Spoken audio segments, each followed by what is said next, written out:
jelaskan tentang penyuluhan KB atau keluarga berencana. KB adalah suatu usaha untuk mengatur jumlah dan jarak antara kehamilan anak guna meningkatkan kesehatan dan kesejahteraan keluarga.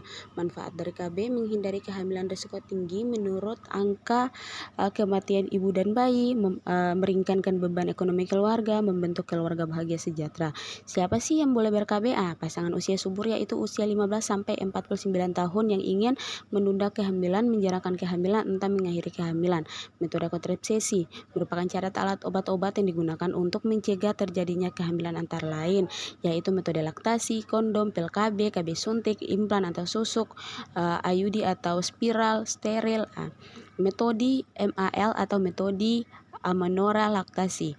Metode KB yang cocok untuk ibu nifas syaratnya: menyusui bagai secara eksklusif secara melahirkan, hanya ASI secara penuh teratur dan seiring mungkin, belum haid, efek hanya sampai 6 bulan, kondom keuntungan efek bila digunakan dengan benar, tidak mengganggu ASI, murah dan mudah didapat, mencegah penyakit menular. Keterbatasannya: efek tidak terlalu tinggi, agak mengganggu hubungan seksual, bisa terjadi alergi bahan dasar kondom.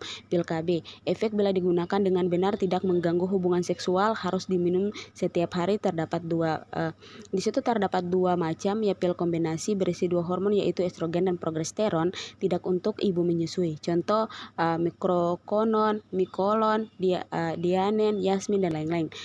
Mini pil berisi satu hormon, yaitu progesteron, tidak mengganggu ASI, cocok untuk menyusui, dapat terjadi gangguan haid, siklus haid mendetak atau menjaga tidak haid, pendarahan berdecak. Contohnya seperti Exculif, Mecolat dan lain-lain. KB suntik, efeknya itu tinggi, efek sampingnya sedikit, tidak mengganggu hubungan seksual. Terdapat dua macam suntik, yaitu 1 bulan, mengandung estrogen dan progesteron. Produksi ASI harus datang setiap 1 bulan untuk suntik. Suntik 3 bulan, mengandung progesteron saja. Tidak mengganggu produksi ASI, harus datang setiap 3 bulan untuk suntik, dapat terjadi gangguan haid. Kita masuk ke implan atau susuk KB, dipasang di lengan atau bagian dalam, ada berisi 2 batang, 1 batang, efektif dalam 3 bulan. Itu mengandung hormon progesteron, tidak mengganggu produksi ASI, tidak mengganggu hubungan seksual, dapat dicabut setiap saat sesuai kebutuhan dan kembali kesuburan cepat. Dapat terjadi perubahan pola haid, dapat terjadi perubahan berat badan. IUD atau intrauteran divisi atau spiral ditanamkan dalam rahim untuk mencegah pertumbuhan sel telur dan sperma. Efek tinggi jangka panjang 8 sampai 10 tahun, tidak mengganggu produksi ASI, tidak mengganggu hubungan seksual, tidak mempengaruhi berat badan, haid bisa lebih banyak. Kontrasepsi atau steril khususnya digunakan untuk pasangan suami istri yang benar-benar tidak menginginkan tambahan anak lagi.